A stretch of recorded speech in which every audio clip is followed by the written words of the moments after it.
Hello, everyone. Good morning, good afternoon, good evening, wherever you are around the world. My name is Oluseyi Lala, and you're welcome to Achievers Zone Season 2, Episode 4.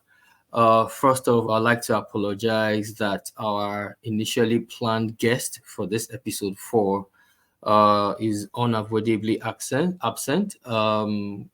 She communicated to us a while back that due to some circumstances beyond her control, she couldn't, make the episode, and she sincerely sends her apologies. However, the show must continue, so I will be stepping in as the host of the show and basically taking you through what we have in store for episode 4. Interestingly, this is something that I've already done myself, so I have a bit of knowledge about what I'll be talking about to basically take us through the topic, which is Quarter 1 2024 review, tracking your goals. So this session will be dedicated to that topic and that subject.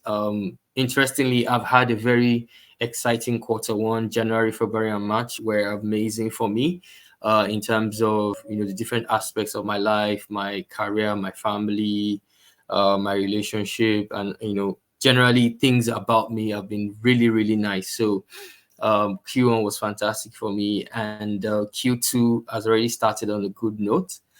So this is the reason why we decided to take a pause and just do a quick recap and a review of everything we've done in Q1 up till now. For us in Achievers Zone, we've also decided with the production team to give you a throwback to all of the previous episodes in Quarter 1. So that's episode 1 with Dr. Nicholas Allo, episode 2, which was dedicated to relationship and marriage with my wife and the Omotosho family, husband and wife Shola and Dami. And then episode 3, where we talked about mental health in the month of March. So those throwbacks, were shared with a larger community, not just with our own Achievers Zone community, but shared across our platform. So I hope that has been very, very valuable to you, running through those throwbacks of our episodes in January, February, and March. This is episode 4 for April, and like I said earlier, we're dedicating that to looking back to our first quarter of 2024 and just doing a review in which we'll track our goals, and then from there we're able to kind of realign ourselves with our goals and vision, and also start to look at the things you can edit, adjust, realign to make Quarter 2 much more better than Quarter 1. So this is the setup. Today is 27th of April 2024. We have a few days left in the month of April, so it's more like a good time to really assess yourself and then refocus and refire for the next quarter, which is Quarter 2, which we've already started anyway. So let's just go straight to it. One of the key things that we said at the beginning of the entire second episode or second season for us, I should say, is the act of setting our goals. So early in the year, in the month of January, by the way, I do mine as far back as November of the previous year. So by November of the previous year, I'm already winding down the year. I'm already looking into the new year. I'm listening to look at the things I want to achieve, for the year. I basically do a review of the previous year around November, December. So I have an idea of, okay, these are the goals I achieved. These are the ones that are outstanding. And then I carry that over, into the next year. So I did this in 2023 as way back as around November. For me, I even found like a theme or, a phrase or a word for 2024, which in my case was overflow. So basically that has been my word for 2024. And I've really experienced that in my life across the different areas, which we'll get to later in the presentation.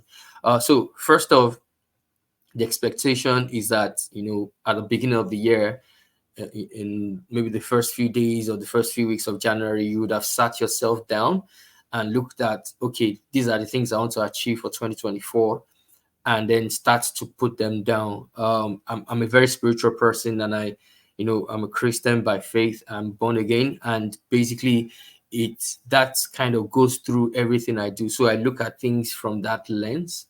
And you know what the Bible says in Habakkuk chapter 2, verse 2, where it says, write the vision, make it plain, so that he that sees it will run with it. And that's what I do at the beginning of the year.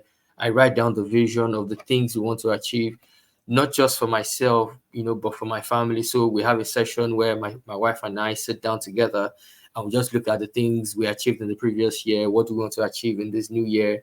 What are the major projects we want to do that will require us maybe to put money aside or to kind of refocus our aim to achieving those goals and targets. So we've done that at the beginning of the year, and then once we're done, then we sit down with our kids and we also look at, okay, what do they need to achieve, what's peculiar in the year for them, in their academics, in their behavior, based on their age and the things they're growing and learning to do within the family. So we sit down together and set that.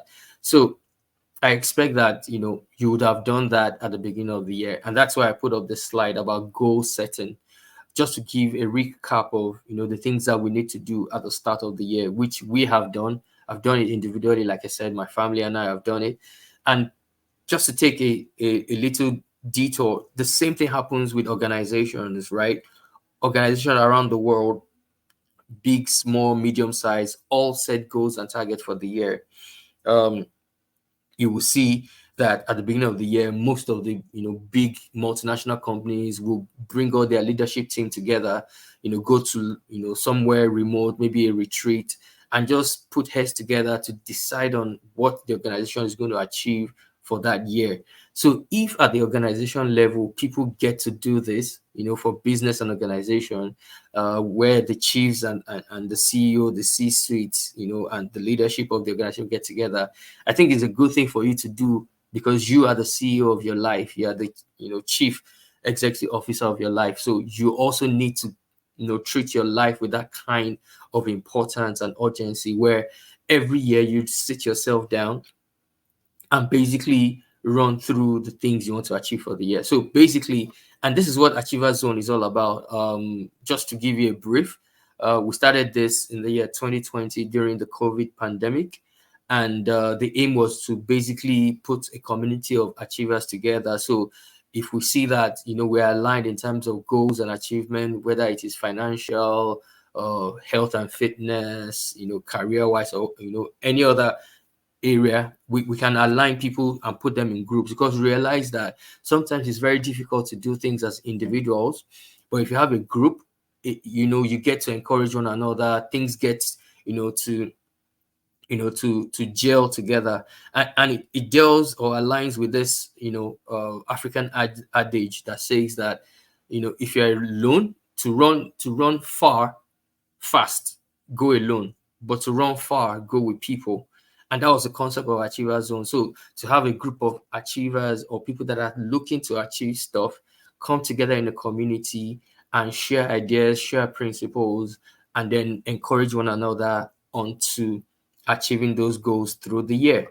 I'll give you a typical example. I know I'm jumping ahead of myself though. So I had a goal and a target regarding my health and fitness, in terms of the things I needed to do to keep myself fit. So I walk, I do running and jogging almost every day, 6 days of the week. I rest on Sundays.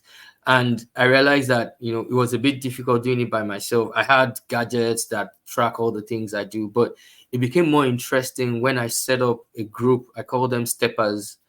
So we're a group that we're all aligned in terms of, okay, we need to improve our health and fitness.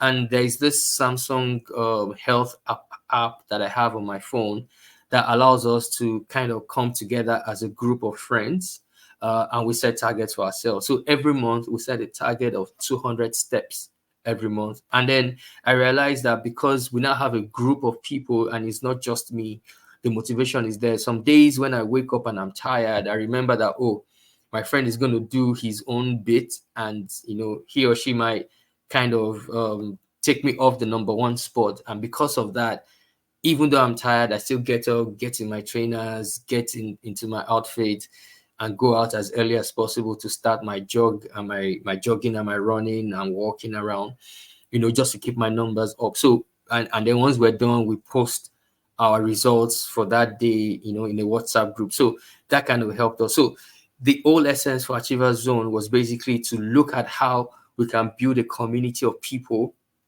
who are aligned, along the lines of goals and achievement, and then set them together on a platform, which in our case, we set up two platforms, one platform on Facebook and another on LinkedIn, that allows us to interact with each other. And we did that, in the year 2020, and that was season one.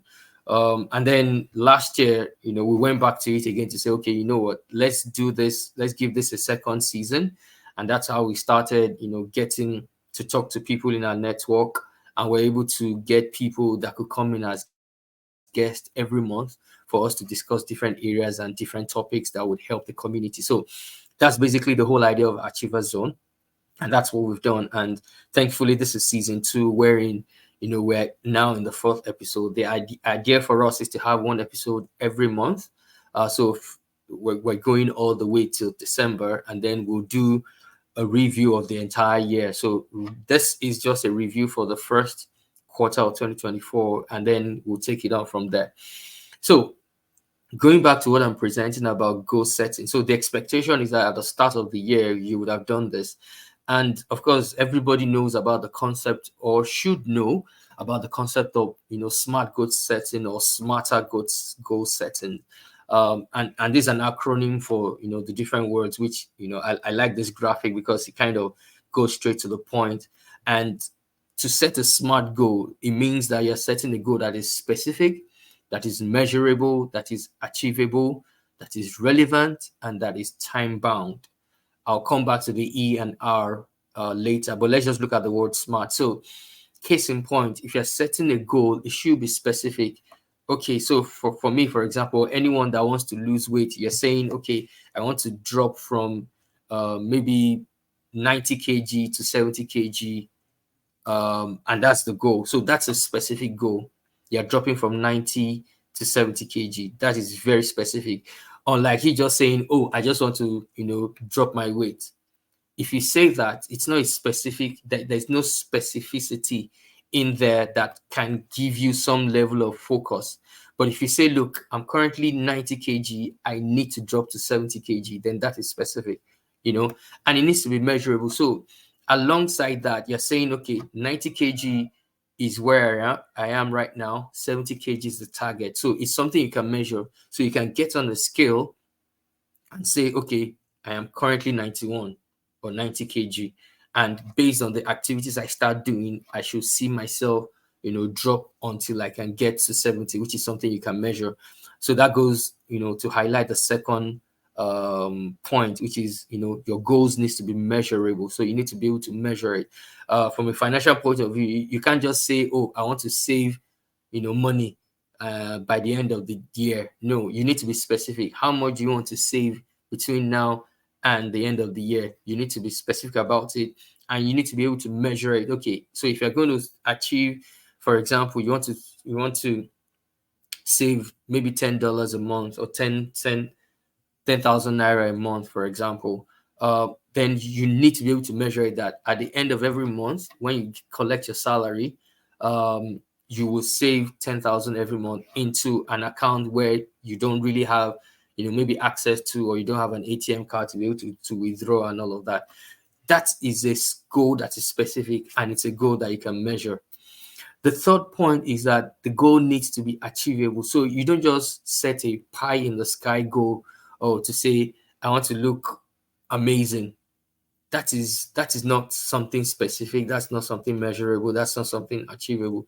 You should be able to say, okay, I want to have a six-pack, or I want to, get into this dress for my sister's wedding coming up in September. So that it's something that you need to achieve. It's something that is within your reach that you can achieve. It has to be something like that. You can't just say, like I tell people, that if you're climbing a ladder, you can't start from the highest rung on the ladder. You have to start from the bottom and then take it one step at a time. So your goals needs to be something that is really, really achievable for you. Like I gave an example about your health and fitness, about reducing your weight.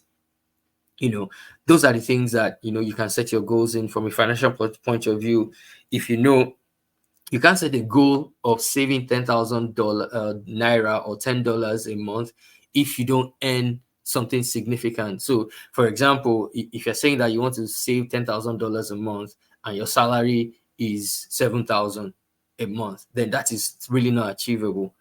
So it has to be something that you can achieve. So if you're earning 100,000 naira a month, you should be able to say, okay, I want to save 10,000 every month and all of that. So it has to be something achievable. So we've spoken about three things now.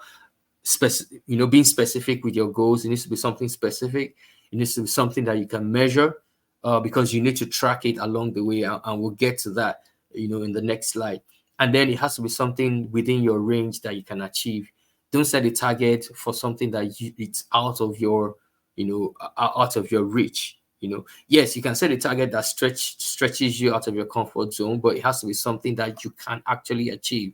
For example, if you're saying that you want to read 12 books in this year, that means that you're reading a book every month. That is something achievable. But you can't say that you want to read 100 books in 3 months.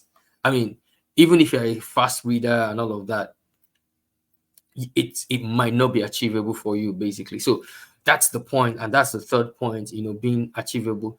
The next point is about being relevant. So it has to be a goal that is relevant to you, a goal that will add value to you. Like the examples I've been given, financially, you want to save up so that you can have money, maybe to do something specific at the end of the year. Your health and fitness is something relevant to you. Maybe about your career, you're looking to maybe do a course or go for a certification exam that will add value to you. These are goals that are relevant and should be relevant to you. So don't just set goals that are not relevant, to your life or to your progress. Then it doesn't make sense. So that's another point that you need to add when you're talking about setting smart goals. And then the last point is that the goal needs to be time bound. That is, you must put a time to it, in the sense that, okay, is it something you want to do between January and your goal is to complete it by December? Is it something you want to complete by June? Is it something you want to complete by March? You should be able to put, timelines to it, because if you leave it open-ended, I can bet you that you will never achieve that goal. So you need to make it time bound. Again, the vision and the focus for this is not just about setting goals, it's about growth. And I need to highlight that. So this activity is not just saying, oh, just set goals every year, set goals every year, and all of that. No, you're supposed to set the goals with the aim of growing. So, for example, if you can do maybe 20 push-ups, this year, when you're setting your goal next, you should be able to set it to 25 for next year. You should be able to set it for 30 the year after, to ensure that you're growing. Don't just say, oh, I'm just setting goals and setting 50 goals and 50 push-ups, for example, and you can't even do 10. And then the next year you set 50 again. Then that's not a goal, that is aiming at you growing. So the whole essence of setting goals is not just for setting sake, it's actually for growth. You need to grow through life and not just go through life. You need to grow. Ensure that there is some level of progress, no matter how insignificant it might be. You know what they say, that a journey of 1,000 miles starts with just one step. Once you take the first step and you follow it up with another step and you're consistent about it, you will see that you're actually moving and making progress. So that's the whole idea. So if last year you were able to save $25 a month, from what you can get, then this year you should be setting maybe about 30 or 35 as your target. And once you hit that, the next year you should be setting about 40 or 45, just something to keep you going and for you to see that you're making progress. If it's about your health, if you can run maybe a mile or a kilometer, this month, by next month, you should stretch it a bit. If you can do consistent running for 15 minutes before, maybe you should set it to 20 next time and just try and push yourself. Life is all about growth. It's not just about setting the goals, but it's about setting the goals that ensures that you're growing. And that's really important. So this is the smart goal setting, where you set goals that are specific, measurable, achievable, relevant, and they're time bound. That's what people know about, smart goals. But the last two, which is evaluate and revise, has to do with what we're talking about in terms of the topic of today, which is tracking those goals. So the first smart part, which is SMART, is about setting the goal. Now, the ER, which makes it smarter goal setting, is about evaluation, is about revision. And that's where the tracking of your goals come through. I always tell people that you can only improve the things you measure. If you're measuring it on a regular basis, if you're tracking it on a regular basis, then you can see if you are still in line or you're deviating. And it only takes a small detour for you to go off your goals. I give this example on a regular basis when I talk to people about goal setting. If you set up as a pilot to travel from Abuja to Lagos, you have your plan, which is like your routes and the map from one location to the other. However, as you take off, you have to measure a couple of things: your speed, your altitude, the weather condition, things that are happening in the environment around you, to make you decide whether you should accelerate or decelerate, or you should, increase your altitude or or go down, or maybe there's a storm ahead and you need to take a detour to sidestep that storm, and all of those things. There's so many things that you need to do, and in navigation, and of course in sailing as well, on the sea. If you deviate by 1 degree, you can actually end up in a different place entirely.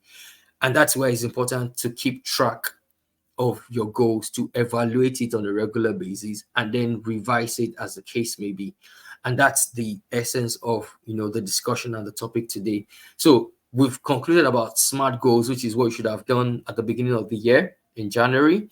And then you now have a regular revision and evaluation session, possibly every quarter. So this is what I do. I had my goals that I set, at the start of the year, things I want to achieve across the different domains of my life. We'll get there in the next slide. Because I have different mentors. I have a lot of mentors that I follow through their books, through their messages or their videos, or the content they share on social media. And a lot of them, I have actually practiced the principles they've shared, and I've seen the positive results in my life. One of them is Michael Hyatt. I got to know about Michael Hyatt in the year 2018, when I was just thinking about, okay, how do I improve myself in terms of my output and my productivity? And I saw a webinar where he wanted to discuss about setting goals that stick in the year 2019. And that's how I joined the webinar. I downloaded the resource, read the documents that were shared, and I went through and I took 2019 as like my test run year, and I practically followed through all the principles. Now, prior to 2019, I've been setting goals. I try and achieve them. Sometimes I get to 40%, 50%, and that's it. But by the time I followed the principle of Michael Hyatt and I went through 2019, I realized that I was now getting close to 80%, 85%, hitting the 90 percentile of achieving all the goals that I set. And that kind of triggered a lot of things in me, which was like the foundation for Achiever Zone that we started in 2020. So that has been the progression. And then apart from Michael Hyatt, I have John Maxwell as one of my biggest mentor. I followed him for over 20 years, have almost all of his books. I connect with him regularly, online, attend some of his lectures and webinars, where I've had privilege of asking him questions live, on the set, and getting answers from him. And he has a huge impact in my life in the things I do from a leadership perspective. And I'm a personal development enthusiast, where I always want to get better. I have a growth mindset. And these are things that I've gleaned from John Maxwell, from Joyce Meyer, from T.D. Jakes, and a whole lot of people, that have been around me, that I've been privileged to connect to over the years. And I've done this consistently for a while. So that was the backstory of how, linking up or meeting Michael Hyatt online and going through his course and webinar affected the way I set my goals and how I achieve my goals, which I used 2019 as like a test run. And then I didn't even know the pandemic was going to hit, and we started Achiever Zone in 2020, and here we are today in 2024, running season 2, and this is episode 4. So this basically is how everything is tied together. when it comes to setting goals and then doing your evaluation and revision. So let's go to the next slide. So we've spent quite some time talking about goal setting. Now the next thing is talking about goals tracking, which is what I mentioned earlier about the fact that this is how you set smarter goals, where the ER is about evaluation and the R is about revision, where you track your goals, you check if you're still in line with the goals, you check if there's a need to make some adjustments, some realignment, you revise and set the goal again, and you go again for the second quarter. Based on what Michael Hyatt said, there are 9 domains in your life that you need to look at when you're setting goals as well as tracking goals. So let me backtrack a bit.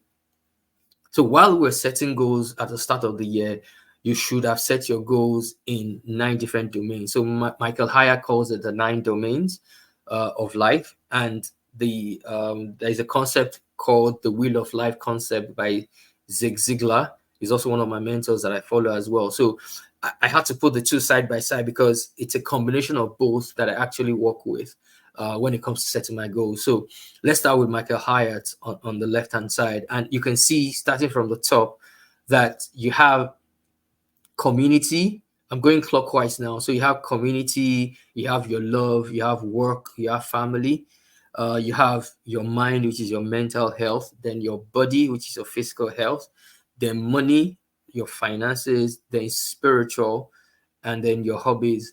One of the key things that I'm looking at, because like I said, I'm a student of leadership and I love personal development. I'm actually looking to do some level of research on productivity, when it comes to individuals. Look at the secrets of the things you can do to be more productive as an individual, and then get that to a community of people where a large number of people are productive, and then that can spread to your society, can spread to a nation as a whole, where you have a nation of highly productive people and highly successful people. So I'm really, really doing some level of research on that. Hopefully that might turn into like a doctoral study or a PhD in that light, because that is really something that I'm really interested in, and I'll love to be able to share some of the knowledge I gained in that research down the line. So that's something that's going to happen in the future. So this is what Michael Hyatt calls the 9 domains of life, or the 9 life domains. So I'll start with community. So basically, remember what I said about the African adage or proverb that says to go fast, go alone, but to go far, go with people. And the whole essence of leadership is not just about title, it's about you leading people to cross the line at the end of the day, where even they themselves didn't believe they could achieve those things. But with you as a leader, and with you providing moral support, knowledge, and information, they are galvanized to go through that and cross the line at the end of the day. So your community is important.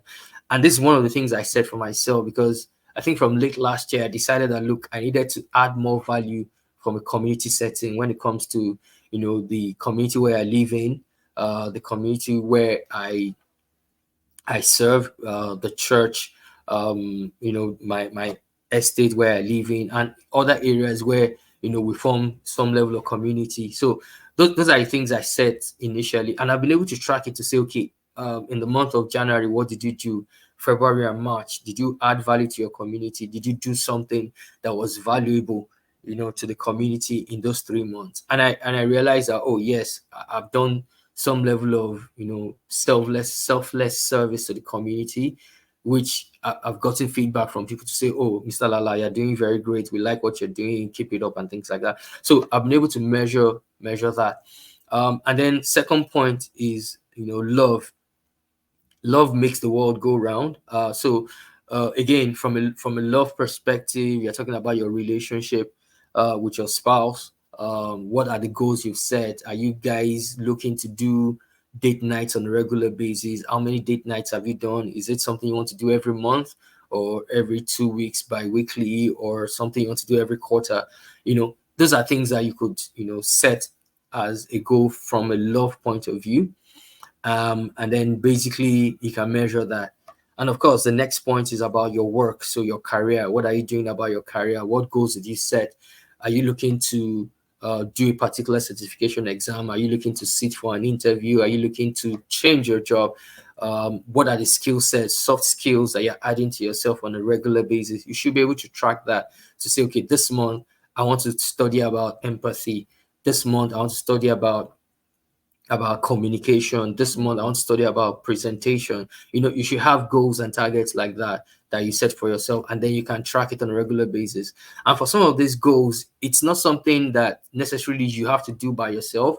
You can look at people around you. If you see someone that is good at presentation, for example, using PowerPoint slide, approach the person in your organization and say, look, this is one of my goals for the quarter or for the month. Is there something you can help me with? I can stay back, 30 minutes, 1 hour with you, or maybe lunchtime or break time. I can just come and see, and you just take me through how these things work, and these are the things that you need, because again, when it comes to your career, you need to have multiple skills, not just the knowledge about the work you do, but the knowledge about how to manage people, empathy, how to work in a team, being a team player, and things like that. So that's another area. And then the next point is family. So apart from your spouse, which is your main, partner, you have family, you have, your children, you have, external family, your siblings, your cousins, nephew, and all that. You should, set goals where you're comfortable in that environment, you're adding value to them, and you're also receiving value, because it's meant to be a two-way street. You don't just give every time and you're not receiving. If you keep doing that, you'll go bankrupt when it comes to your love tank. And that was a concept by Dr. Gary Chapman, where he talks about your love tank. So it applies to your spouse at the love level, but again, from a family level, you should exchange love here and there, understanding your love languages and all of that. The next point is about your mind, and this talks about your mental health. The good thing is, last month we talked about mental health with my good friend Dr. Dr. Smolu Shoinka. So you can go back to it and just listen in and watch that video again. Mental health is important. And one of the key things I learned from that episode when we had that sit down with him was the importance of sleep. Minimum you should get about 7 hours of sleep consistently every day. It's also part of your mental health. Understanding how to manage yourself and manage stress is also important. The world today, there's so many things, that is not going right. The economy, the stress levels are high and all of that. You should be able to keep your mental health where, you have a vision, you have a focus of things you want to achieve. Your mind is at rest. You're not doubting yourself. You don't have, some level of depression or things like that. You should be able to keep your mental health up there. So sleep is important to keep your mental health. And then, of course, the people around you, the interaction you have, you should have meaningful, interaction in your society and all of that. And that goes to the next point about your body, which is your physical health as well. I've mentioned that a couple of times, where I've given examples about my health and fitness targets, things I do, the community I keep around me to help me and encourage me to do the things I've set myself to do on a regular basis. So the next one has to do with money, which is your finances. Again, there's a short video that I put up a while back where I was talking about financial management, the things you can do to actually, be financially stable, and then try and grow your finances, either by saving, by investment, and looking at other areas, things you can do for money apart from your normal 9 to 5. I always tell people that I have a 9 to 5, but I also have a 5 to 9. So once I close officially from work from 9 to 5, I do some other things 5 to 9 that kind of helps me to get some flow of finances to me. I consult for people. Achiever Zone is one of the things I do as well, even though this is not for profit and it's free. But I get, based on this, I get calls from people to say, oh, come and talk to this group, come and share your knowledge or idea with our youth group or here and there, and then I get some level of honorarium from it. So focus on your 5 to 9 as well, where you have something you're doing on the side that is kind of bringing you some level of revenue to augment what you're doing from your 9 to 5. So your finances are, are important. Are you aiming to buy a car, buy a house, or do something specific that is, capital intensive? Then you need to look at your finances and set goals and targets for that. The next point is spiritual. Like I said at the start of the discussion, I'm a very spiritual person, and I realized that there was a concept I was reading on one of the articles on Harvard Business Review that was talking about the pyramid of productivity. And one of the blocks of that pyramid is your spirituality. So your physical wellness is there, your mental wellness is there, but your spirituality is also there. So spirituality is important. Don't let anybody kid you.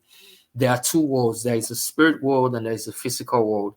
And a lot of things, like the Bible says, that the world that we see was framed by the words of God, and God exists in the spiritual realm. So you need to be able to tap into that level of spirituality, you know, to ground yourself and then pull down the blessings. The Bible says that He loads us daily with blessing. It says that His mercy are new every morning. So there is some level of package that is available for you every single day in the realm of the spirit. And your spirituality is about connecting that, bringing heaven down on earth. I like this statement by one of my mentors, my pastor, Pastor Tunde Bakari. He says that, look, I spend from the pocket of Jehovah. It doesn't matter what the economy is saying in the world right now. I tap into the realm of the spirit and I spend from the pocket of Jehovah. It doesn't mean that money falls down on you or you have a tree of money behind you, but it just means that, using your spiritual connection to God, you can download wisdom, you can download knowledge and understanding. You know how things are going to work. As you pray and you get closer to God, you understand your purpose on earth, and then you are driving along that line and things work for you. I love Psalm 71 verse 21 that says that you will increase my greatness and comfort me on every side.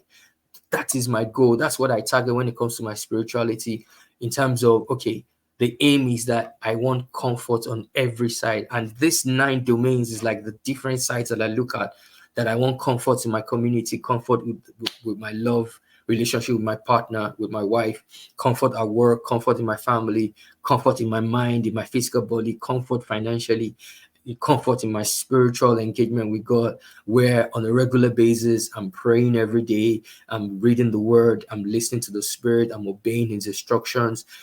As I step forward, I see doors open for me, favor, and all of those things.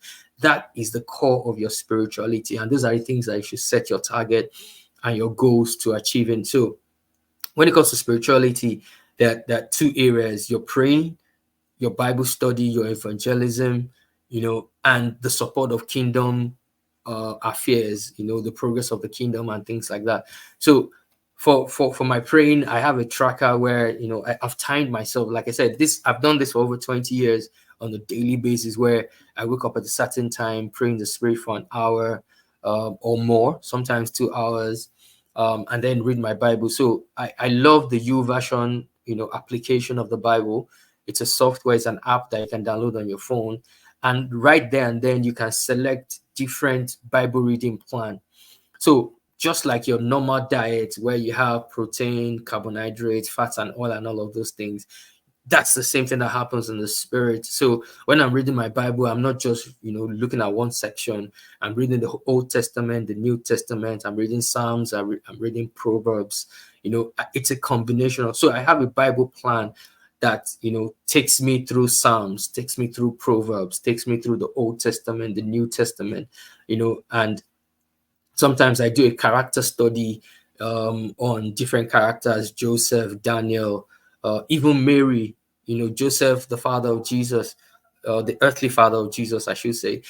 I do character studies like that. Sometimes I do topical studies where I say, okay, I want to learn about patience. I want to learn about endurance. I want to learn about tribulation and trials. Or sometimes I do leadership study. Like I said, I'm a leadership enthusiast. I'm a student of leadership. So I take Bible characters that are leaders and I study them. I actually have a book that highlights leadership lessons from the Bible. So sometimes I do that.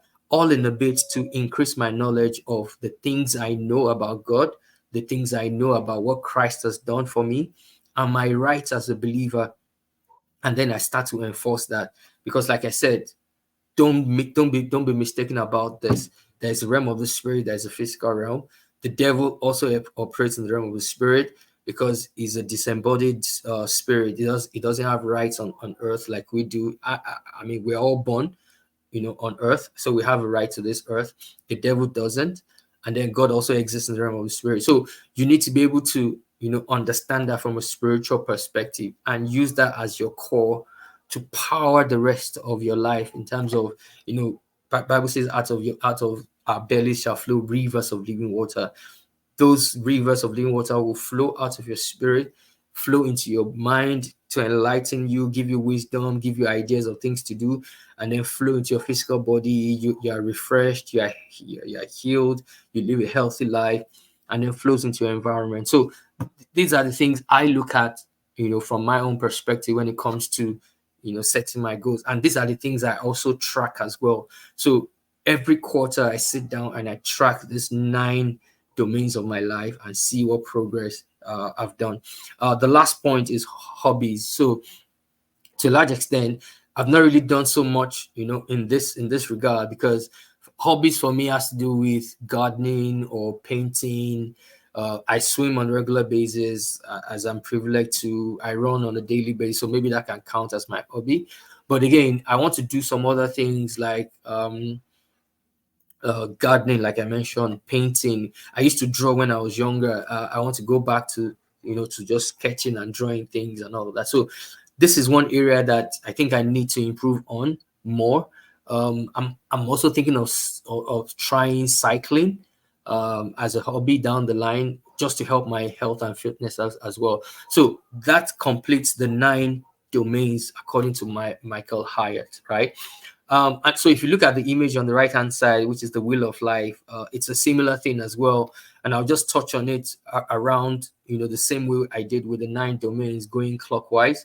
And in this sense, spirituality comes first, when you look at the wheel of life, and then finances, which is something we've talked about, your career, which is related to work, your health and fitness, which you can split into 2, your mental health and your physical health, and then your relationship, which has to do with your wife, your community, your external family and all of that, and then your social life, which is more of your community as well.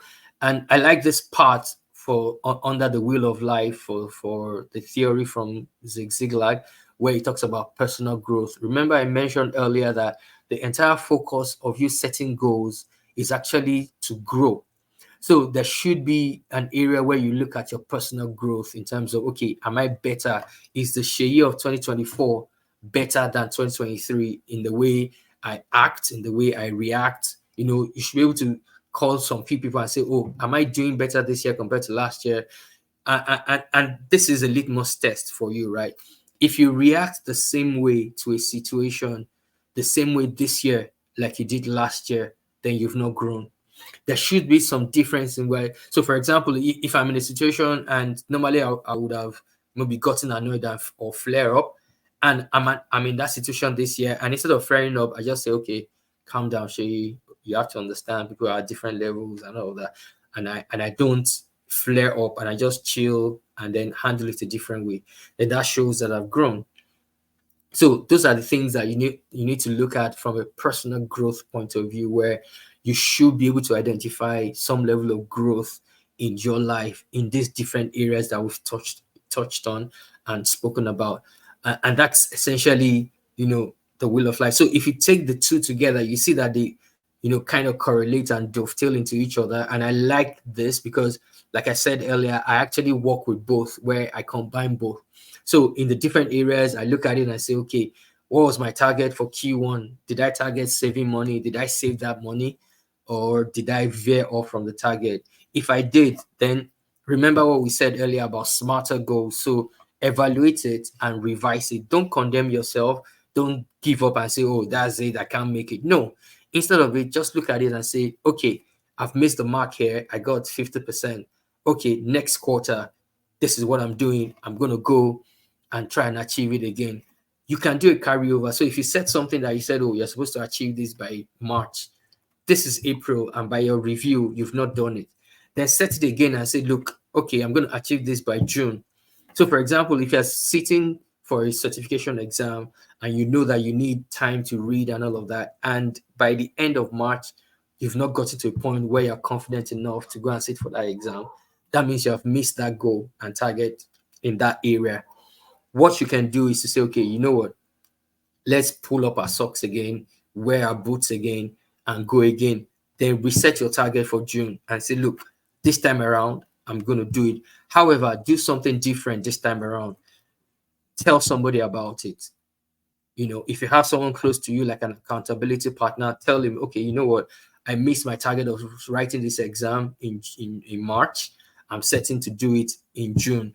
Go on your social media and just announce it to say, guys, I need someone to keep me on track here. I'm trying to do my exam for June. And you see one or two people, note it, even for the sake of trying to see if you are going to actually achieve it. Some people will keep you on your toes by reminding you every time that, hey, your exam is in June. How far have you gone? So tell somebody about it. Join a group of people that are going for that same target of writing that exam. Join a community of people and let people encourage you to achieving that goal and that target.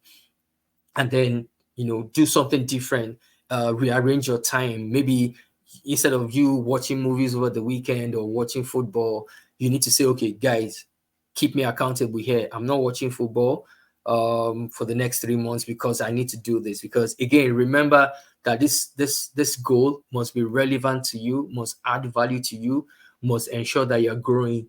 So for the sake of you doing that exam and getting that certification that might boost your career, you can stop watching movies, you can stop going to watch football, you can stop, chatting with our friend for an hour and use that time basically to read. So again, that's what you need to do. So if you do your revision and you realize that, look, you didn't meet your target, fine, don't be discouraged. It's good to tell the truth to yourself.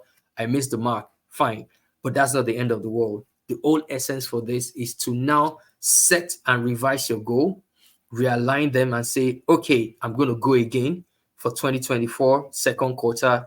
I'm going to set that goal again. And then try and do something different, like I mentioned, to ensure that you get it.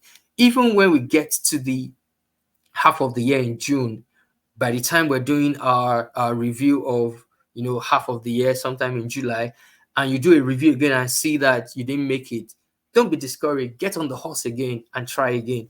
And that's what I've done since 2019, 2018, thereabout, when I got, introduced to the Michael Hyatt principle of goal setting and setting goals that stick, that ensures, you're successful. And these are the principles I've, worked with over the years.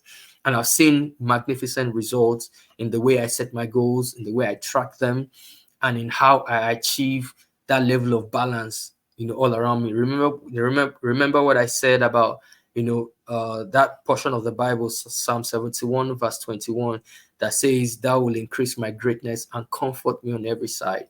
And that's my goal. That's my aim, to get comfort on every side, where everything around me is successful. I'm successful in my career. My health is fine. I don't have any underlying issues. I'm okay. My career is fantastic. I'm progressing. My love life is fantastic with my wife. My kids are fantastic in their education, in their character. They're growing up to be responsible citizens of the world. My family, my community is fine. I get the love and respect from my community because I'm adding value to them. Spiritually, I'm fine. I'm connected. Financially, I'm okay. I'm comfortable. I don't have any need. I don't owe anybody, money and things like that. That is my aim, to have comfort on every side. And I hope that's your aim as well when it comes to, setting your goals and tracking your goals. And this is the focus of this episode, to try and give you those ideas, those tips and tricks rather, that would help you set, the correct kind of goals and track them on a regular basis. So again, you can either track yourself on a weekly basis, monthly basis, quarterly basis, annual basis, depending on how frequent you need to, check yourself to be sure that you're still aligned. I realized that the more you track, the more you measure yourself, the more you can quickly make adjustments to ensure that you achieve your goals. And that is the aim, and that's the target, to constantly do this. So you can hit me up. If you have comments, if you have questions, the email address, I'll put that at the bottom of this content when it's released into our platforms on Facebook and LinkedIn. By the end of quarter 2, we'll sit down with the production team again to decide if we should share some of these things to a larger body of people in terms of larger society, or just keep it in the private groups on Facebook and LinkedIn. That will be a decision that the production team and our guest of our faculty of guests rather would decide. We decided to share it for quarter 1, and that's why if you go to YouTube or you go to the podcast on any of your podcast application, and you look for Shalom Esquire, you look for Achiever Zone. That's why we shared it on that larger platform. But the aim was basically to give this ideas, these principles to the people within the community, because that's the aim of Achiever Zone.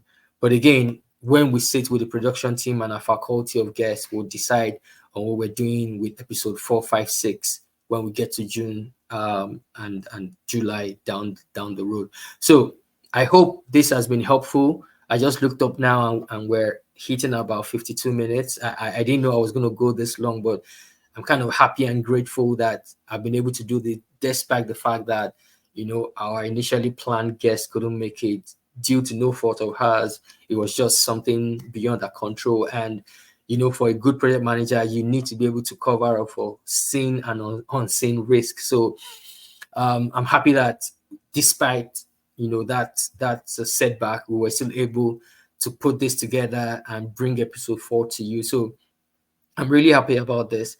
And I want to thank everyone for listening, for spending time with me on this episode. Again, if you have any questions, just send it to me on the WhatsApp, on the Facebook or LinkedIn group. I'll put our email address with this content, so you can send us an email, Shalom Esquire snippet@gmail.com. That's the email address.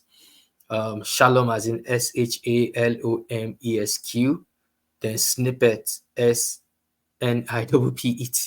I almost forgot that spelling, at gmail.com. So let's interact about this. If this has been helpful for you, let me know.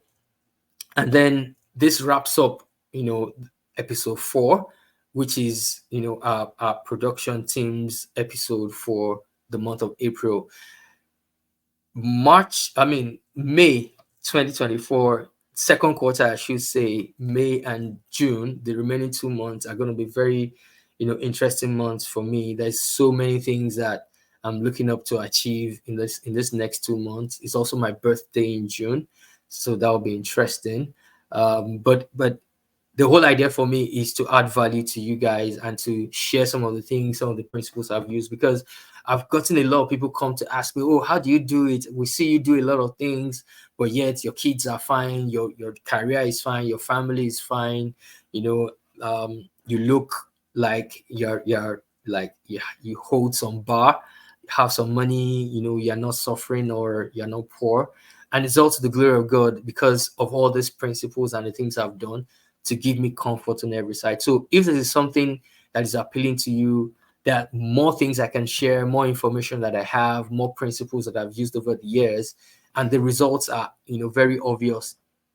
And it's not just to brag, it's just to give God all the glory for being able to achieve some of these things I've achieved, the little things I've achieved in this short time I've spent here on earth. And there are still more things to achieve. There's still more goals and targets, more things to bring for you guys, to add value to you. So let me know how this has helped you, and then we'll get ready for the next 2 episodes for May and June with our guests, which we would announce as we get into the month of May and as we prepare for episode 5 and episode 6. And then there are other things that we're trying to put together. If you recall, during the last episode with Dr. Schmo, there was something we were trying to put together where we wanted to have like multiple guests come on board, and have like a fire chat session where we're discussing leading through crisis. So that is something I'm still trying to work out with Dr. Schmo and maybe one other guest. So that might be something that we'll do sometime in May or June, as the case may be, as God permits us, and as the team works together with the schedule of Dr. Schmo. We'll let you know about that. So enough of me. I'm sure you've seen and heard enough of me for one episode. Thank you for listening. Thank you for staying with me. And I hope to be back in the month of May, when we'll be sitting down with another guest, hopefully, and talking about another topic that will be interesting to you and will add value to you. Until then, I remain Oluseyi Lala. Thanks for listening.